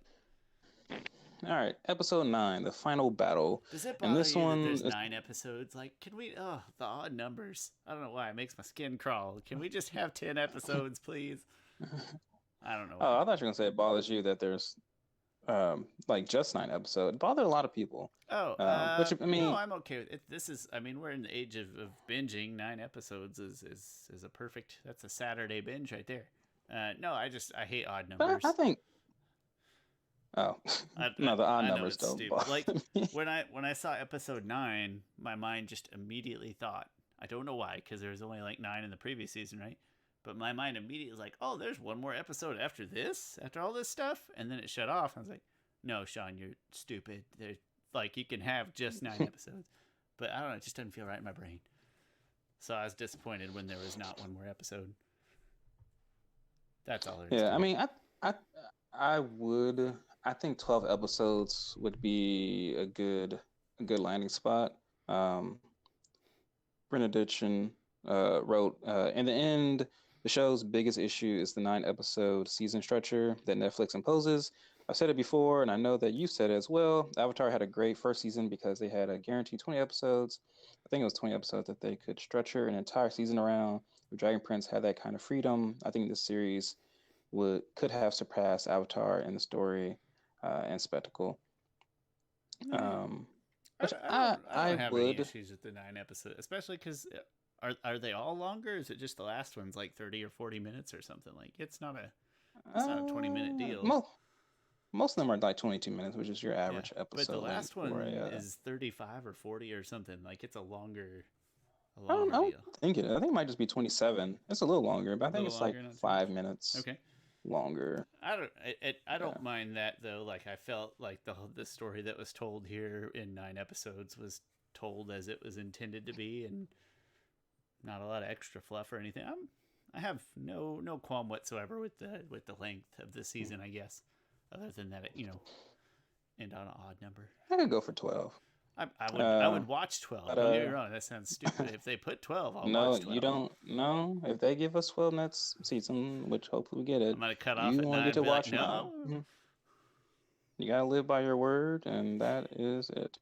Uh, 10. I said 10. I get 10. okay, 10. You're right. You are right. You get 10, so you'll be not getting the 2. I mean, hey, I'll make it easy for you. You can pick the 10 you watch, so you can skip like the 2 in the middle. I'll probably skip, yeah, 2 that run together or something. Okay. Final battle. Anyway, Let's talk final battle. final battle. So pretty much, it's the Sunfire Elves with Ezran, Maya, Callum, Soren, which is cool. Okay, Soren, I have to mention real quick. He had my favorite moment in the whole entire series. His speech about his father and how his father, everything he says sounds good. And when he tells you to do something, it sounds like that is the best thing to do. But when people make you think when you're doing bad is good, they're a villain. I absolutely love that. It's Love beautiful. that line. I And love then that dialogue. Rayla like To me, that's punches him and so says, "You're more than just a worthless lump" or something. I don't remember what she says. yeah. And I thought when that happened, I was like, people are gonna ship that, and it's gonna make me mad. like she touched his arm and it's the thing, and I'm gonna hate it. But no, I think, that was yeah, beautiful, and Soren at that moment, and I'm not alone here, I don't think, but he probably became several people's favorite character or really high up there. He's he like was my favorite character for the season, for definitely. this season, especially, he's like the what am I looking for? He's like the dumb version of Iroh, like ignorance Uh, is bliss version of Iroh. Yeah, Soren, great character. but the thing I love about that is that, like, to me, that is like just so it's just great commentary on like dictatorships. Like I don't want to get too far into it, but uh, like Hitler, like people, Hitler convinced people to do some horrible things Right. because I don't think that. Yeah, I don't think that everybody of that mindset are like setting out intentionally to do bad things. I think they're setting out to do things that somebody's convinced them aren't bad things. If that makes it made more sense in my head than when I said it out loud. But what Soren said, it made the most sense when he yeah. said it. All right, so in the battle, things aren't going too well. Like even the dragons are there, but dragons aren't helping out because they're just helping the fire zombie people get even stronger. And they Which also sounds had. kind of, I didn't I thought care that for was kind that of part a, either. Like that was like a yeah. plot convenience, but whatever, it's fine. But they also had like a good natural defense set up with the mount itself, but then kind of discounting the fact that these super powered zombie things were just kind of crawling up the mountain like it was no big deal. Um, so it's like they had a well laid plan to survive, maybe not win, and then all that kind of yeah, it's not going good.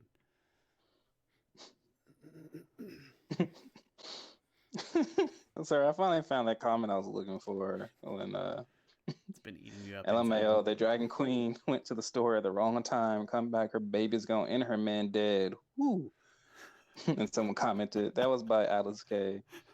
And then Eclipse is born. Eclipse is boom. YT, her man's got offed. Just find all that funny. Oh, that's marvelous. That's great. Um, okay. Gotcha. Okay. So they get in the fight. So then Durin comes to help. And at first, I had an issue with this.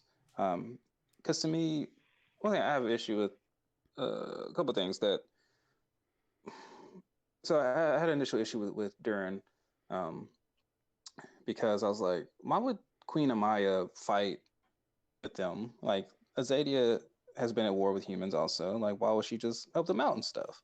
I wish I could find this person's um, response to me because it made it make sense. Made it make a little bit more sense. She or he had said that well, Durin owed Catullus a favor. They really owed King Hero a favor because they did the whole like they shared their food and stuff with Durin, and they showed that in a flashback last season. Even though King Harold knew that might mean that his people might die also. And then together with the two queens and Amaya, they all three of them died to get that heart to feed everybody. So that made absolute sense. I recant my criticism of Queen Anya coming You heard it here to help first. out. Hey, I am open to correcting myself. I wish I could find that comment. Um, I didn't have that sort of inclination initially. I just thought during that queen, I forget her name, had sort of proven herself to be independently wise and understanding of right and wrong, I guess, to the extent that it didn't bother me at all to see her there in the first place, even without thinking that deeply about it, maybe. But I'm probably underthinking things as usual. okay, so then, so they come in, they help, they really turn the tides in the battle. So then you get a point in it where it's like Varen versus Soren, because Varen is about to kill Ezrin. And this is an absolute great moment, I think. This is after the battle. uh, It's important. Like the battle, the tides were turned. The battle was won by the good guys. This is it. It's already over. yeah, yeah, Varen's pretty much just it's over. Yeah, being an asshole. exactly. Um, and then Soren is like, I will take you down. And like he goes into Varen goes in to kill Ezra, and then Soren kills his father, which is great. Even if it turns out that it's not his dad, it's just magic. He did Like it, and he Soren felt all was the right emotions when he was doing it and everything. exactly, It was exactly, yes. he wasn't like, yeah, I did it. Like he felt things. It was great. Yeah. And dark Claudia, why? Yeah. Speaking of that, come She's a across this comment. monster. What? Oh, Uh sorry, I interrupted. Bobbity Acting 3000 said, my favorite moment is the scene where Soren stabs fake Varen. I know it would be much more powerful if it was actually Varen and he actually died, but I think the tension in the moment before and after Varen gets stabbed shows a lot about each of their characters, especially as it's the last confrontation between Soren and Claudia so far, and it's after they've had their fallout. My favorite moment of the season, maybe even my favorite moments of the show. So Says a lot yeah. about Claudia and says a lot about Soren. And one of those people I hate, and one I don't. No, I Darn. think you're supposed to hate I do, but I Claudia at thought, this point. and I felt like she was gonna be bad, but I didn't feel like she's gonna flip so bad so hard. I thought she was gonna be like, even if Soren has gone over to the light side, I thought she was just kind of gonna be on the fence for longer or more or harder on the fence or indecisive or something. Like, no, she's straight up evil at this point. Like, she tricked her brother into killing her dad. Like, I I don't know. She went real hard evil Yeah, real like fast. yeah, I don't dig that, but like it's probably what it's supposed to do to my head and my emotions, I suppose. yeah. And then we get a Varen versus Rayla. Varen goes up to get Zim. He's like draining the magical essence from Zim. Um, and then Rayla tries to stop him, and she can. She decides to just pretty much throw him off the cliff with herself, And I which was I think was cool that she's willing to, you know, take. She's willing to do everything to get rid of him. and I Um, expected what's his name? I expected Callum to grow the wings, but at the same time, I was also kind of prepared. Not that this show has thrown a bunch of stuff we weren't prepared for, but I was kind of prepared for he's still not going to be able to sprout the wings and she's going to die or something crazy like I wouldn't have totally put it past it, I guess. But it didn't yeah. happen that way, alas. He grew wings. Good job, buddy. Oh, my phone's dying in 15 seconds. Anyway, um, It is. We yeah, have and been then talking about this episode for approximately 100 minutes. I said episode. oh It's wow, a whole season. yeah, oh, yeah, it's worth it. Oh Um, yeah, yeah, absolutely. yeah. A lot happens. Uh, yeah. So Varen, um, oh yeah. So Column catches her. Which one thing I don't like the design of wing hands. It just looks goofy to me. That's probably one design part I don't like. I absolutely love all the other designs, but I would rather just have Separate. wings. Yeah. And I don't know, wings hands I just feels weird. I don't like it, but as a spell for a sorcerer, I'm okay with it. It's Yeah, I fun. guess. I mean, yeah, yeah. Like I guess it if that seems was better his for me permanent that look, I he would as really hate it. it seems better for me as sorcery that he sprouts feathers out of his arms than sprouts wings out of his back temporarily. I guess I don't know why. It just kind of does.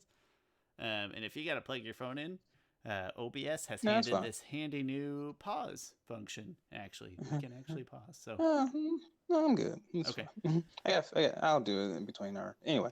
Um, so then Farron falls to his death. So I like to think Rayla, she's an assassin. Her first mission was to kill the king of Quitalis. Varen is the king of Quitalis. She does end up killing the king of Quitalis. if she had a ribbon, it would fall off. She Exactly. didn't I have a mean, would ribbon. have I chopped her didn't. hand off by that point, Well, but yeah, probably. But hey, that is nice, nice full circle.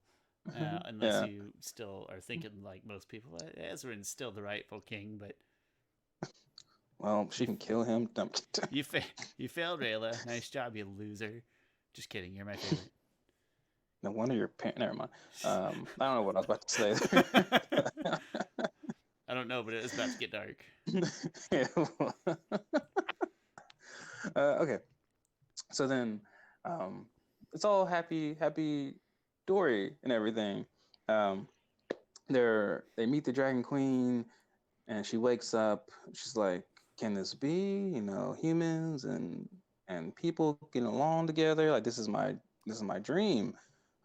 Which is interesting because we've never gotten that impression, and which is fine because there wouldn't be any reason that we would get her point of view. All the I other just find it dragons, as interesting. we pointed out, not necessarily like real soft-hearted creatures. Yeah, but to me, this kind of now it paints Thunder in a different picture. I think I can because to agree with that. me, And Soul. Thunder, uh, Thunder is like as much as we want to think that Thunder was guarding the border against humans, he was also, I'm now thinking, he was also guarding the border on the other side against people from Azadia going into the Earthen Kingdoms. So to me, he was keeping the peace between everybody, but the humans didn't see it that way. The And the humans only saw way him he knew. as, Oh yeah, yeah, that's fair. That's a humans. good Yeah. analysis. I don't know about Soul. I think Soul is still being a jerk, but No, no, no, Soul's a jerk. but no, generally I like that idea. Dragon Queen, her voice, that's not a good dragon voice. Come on. I like the voice. She That just was fun. sounded like somebody like a regular person, mom. Like I want my dragons to have. I mean, you're She is a if deep, it's any deep if it's booming any voice. deeper, it comes off if it's any deeper, it comes off as too manly. And Who so I cares? get I want my dragons to sound like a dragon. I don't need them to sound like I a would mom. I need it to sound like a dragon. I'm trying to think of like a really good like voice of Rava. And maybe that would her voice is a little bit more like omnipotent Yeah, almost. and it fits It's like the almost more spirit godly. vibes. Like the Dragon Queen was clearly just like a female lady just talking, and but the male dragons aren't. The male dragons have these Oh, great big her voice booming. her voice her Yeah, voice was a little light. Like there are plenty of female voice actresses whose voices are deeper than like Cora, her voice is not like that light. Like to me, if you're trying to mimic like how people talk, like if I'm trying to talk like a woman or in a much lighter voice, I kind of talk with the front of my mouth, like oh, oh, oh, like and stuff. If I'm trying to talk like a very deep man, like I talk more, or a Batman voice, I talk with like the back of my in the mouth, back of like your throat. yeah, my back there. Um, and to me, this voice actor seems to be like using the front of her mouth. Or if I was trying to mimic Uh, her, I would be using the front of my mouth. I just think she's a huge dragon. They're in a cave. There needs to be some reverb, some echo, or something. Yeah, okay. Not just like my wife standing next. And the male dragon's got big boomy voices. I don't know. I was a little when Yeah. she talked. I was like, is somebody behind her? Whose mom's behind her?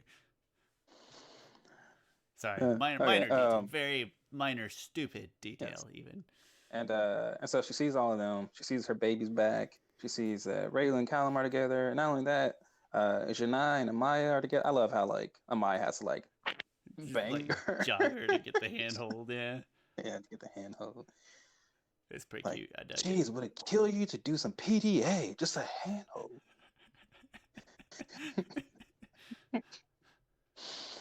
Uh, um, yeah, so that's how their story ends. But it goes to Varen and Claudia, and Varen like wakes up all disoriented, and he's like, "Oh, what happened?" He's like, "I survived the fall," and Claudia's like, "Nah, you didn't survive the fall." And I love the way they do is they show the crown being like all bloodied and like bent and everything, just to emphasize that he had a big, huge fall. Whose Also, life do you think she took to save his? Where's the I swap don't, here? I don't know. I mean, they show the foot in the back there, but I don't know where that. I guess it's just a random soldier. I wish At Kasif had first, still been alive, just so it could have been that yeah. jerks. But yeah, Well, at first, I was hoping it was like that councilman guy. yeah, the one with like the weird Um, hat. but yeah, but they show him being chained and Yeah, off. But I would have liked it to be him a lot. I said I wished Kasif was like hanging on to the edge, and he's like, "No, I'm gonna get better." And Oh, you Claudia's know what like, they could have "Sorry." they could have shown instead of showing the foot, they could have shown his hat just out there. Yeah, something like that. Yeah, yeah. Oh well, Because that just hat is theories. pretty distinctive. It is. It is his distinguishing feature for sure. Which is Yeah, does not say a lot about your character. People remember your hat. yeah. Try harder, buddy. Um, clearly still alive. Claudia's hair has gone like half white, like instead of a little rogue strip, now she's about half and half, and Yeah. hashtag symbolism. But Oh Varen yeah. definitely did die. Not well. I mean, we Yes. can't say definitely. Claudia implies that he definitely did die, Oh yeah. and that she saved him somehow. I was assuming with another life, but who knows? We'll find. Well, we will know, I'm sure, at some point. Yeah. She's just delving even more into dark magic. Yeah, Ethan just some B sketch stuff. says, I think Claudia jumping so far into dark magic is creepy and a great story element. She feels like a gray foil to Callum, who's getting stronger, but by learning how to use the arcanum within himself instead of resorting to dark magic arts, I feel as if their circumstances have been opposite in the season, with Claudia losing people close to her and Callum gaining people close to him. I'm pumped to see what happens in season 4. The So depth yeah, and detail of people's understanding and how far it I surpasses my own never ceases to amaze me. I'm just like, Claudia bad, me hate, and that's about all I can muster out of it. um yeah. But oh, wait, did I say this person's comment? Yeah, I did. But that's pretty much the season. Uh, And it's on a you cliffhanger. got All the bad what? guys that we hate the most are Yeah, still alive, but all the good guys that we like the most are still alive. So, to me, it ends on like a New Hope type of cliffhanger of like, yeah, it's a happy ending. Like we defeated them. But clearly, this is the battle of the larger war, and our main antagonists are still alive. Granted, they're a little battered and bruised, but we know they're gonna come back. and yeah, big creepy cocoon thing spawning over in the corner. Um, Yes, and which that's I well, don't that's think. kind of the last thing actually that shows, and then it's Yeah, pretty much done. yeah. So what are, I mean, I've given a lot of my thoughts about the entire season. I kind of think it's in between. I had more issues in this season than I did previous seasons. But I still think it's better than season one, but not as good as last season. So I what are your kind of overarching thoughts? high similar, but I would still put it on equal ground to season two. But I would say there's higher highs and lower lows. The Hmm. lows were things that disappointed me greater. It was a bigger roller coaster of I think this is really good, this is really bad emotions. I think the bad guys went too hard bad at the beginning of the season. We had these nice discussions with Erebos that still gave you a sense of good in Varen, and I wanted those to be drug out in him and Claudia to still have some gray, some doubt, some indecisiveness. Almost everything could have happened the same, and I think those characters could have clung to that. But by the end, he was already using like cliche villain sayings and stuff, even which prior to this time is what distinguished him from other villains. We still, I don't want to say we wanted him to be a good guy, but he was unique as a villain, at least fill in that gray area. I wanted that to be drag out the whole time. By the end, it's not. By the end, it just feels like they're full on villain. They're 100% bad guys. They know that they're bad guys. It seems like by the end. So that was really disappointing to me. Ezra's decision was really disappointing to me. But on the other side, I love the character. I love all the good guy characters, and they all feel very full and fleshed out. And even the bad guys feel very full and fleshed out. Soren switching over made my heart happy because you know how I like stupid comedy and things like that. So I always had a soft spot for Soren. Um, so that was very gratifying to see him switch over. So, long story short, I'm gonna give it level ground to season two. I wouldn't be able to pick between the two of them. There's more higher stakes and some lower lows. Hmm. Random note. There's a question for someone that was a week ago that I just kind of forgot about. I heard it, but I didn't answer it. Couple questions this asked. This is the Hera out half. Sorry if I mispronounced that. If Varen fell off the cliff, do you think that the pouch of coins he had would also have fallen out somewhere? They don't seem to be incredibly secure, and unless they are sealed with some sort of magic, I'm quite sure a pouch filled with coins would probably burst open at the impact of the fall, and the coins containing running. Sorry. Now you're Rhea's just being a parents. jerk. Now you're just being a jerk. uh, containing Runan, Rayla's parents, and the other Moon Shadow elves would have rode off somewhere. If this is the case, then who do you think will chance upon them? I'm not sure who would come upon them.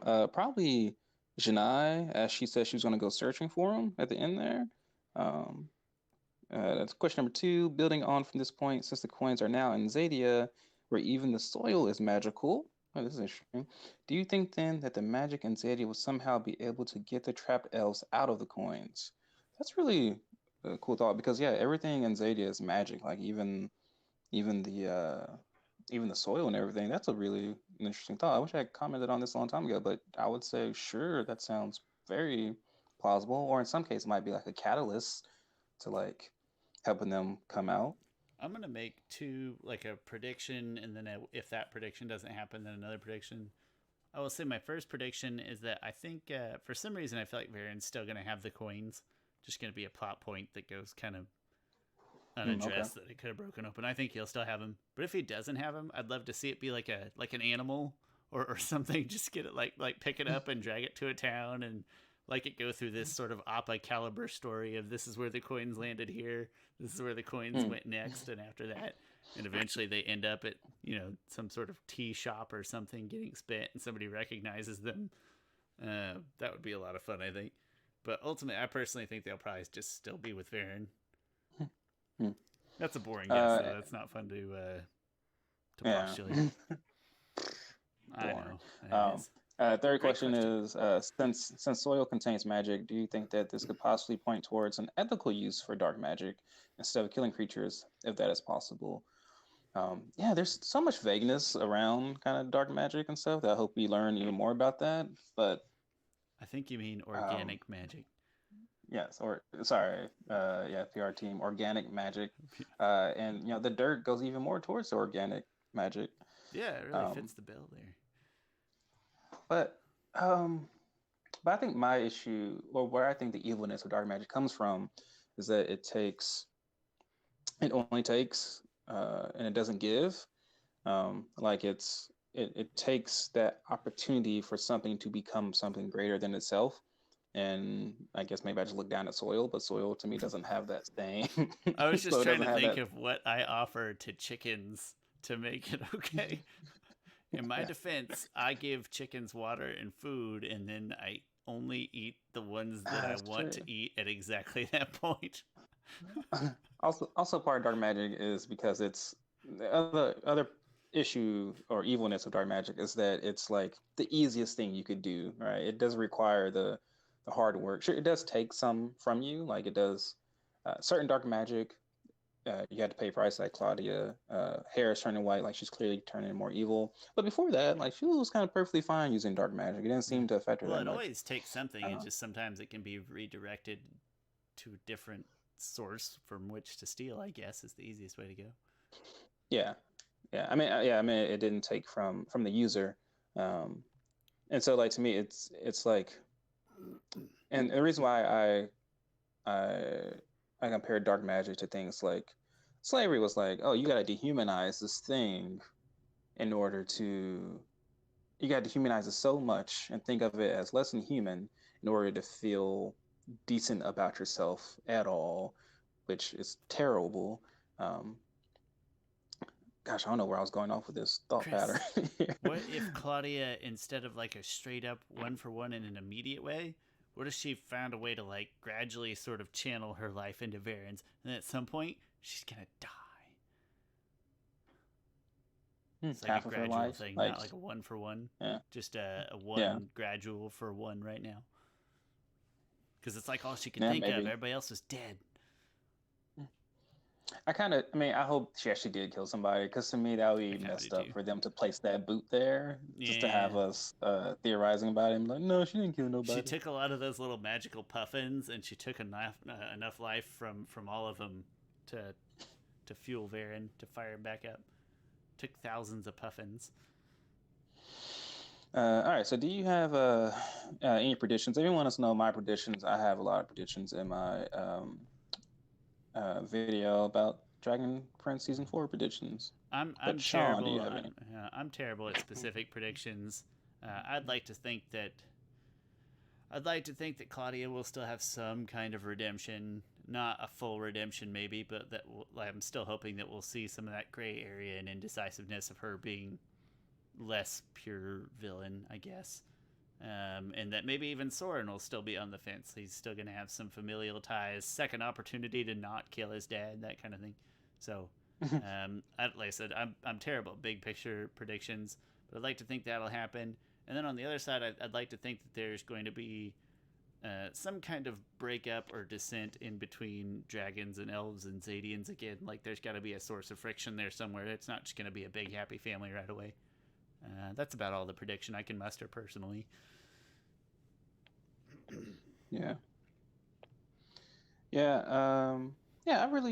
I think there will be more issues. Like I said, I think there'll be kind of a civil war because, especially within, um, like Sol Regum is still clearly against humans.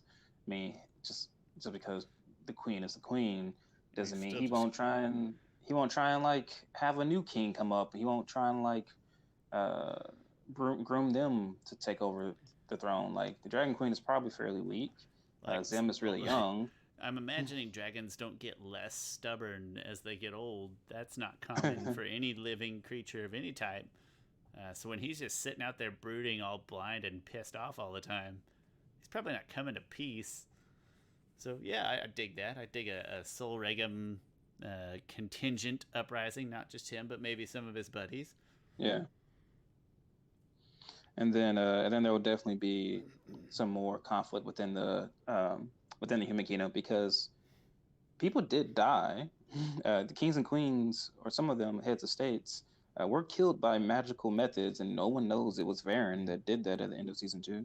We've also got an unattended, sort of a maybe a volatile. What am I looking for? A vulnerable Catalyst right now. Something could happen with that. Um, Yeah.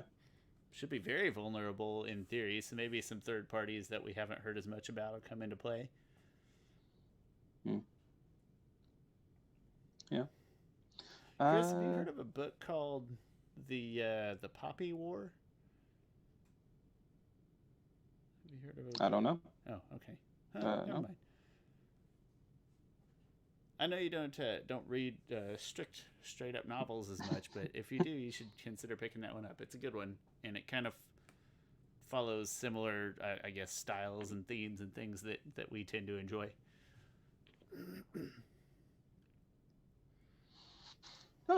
Yeah, never. I don't know. I'm kind of in the middle of reading this book that was sort of inspired by Avatar called The Children of Blood and Bone.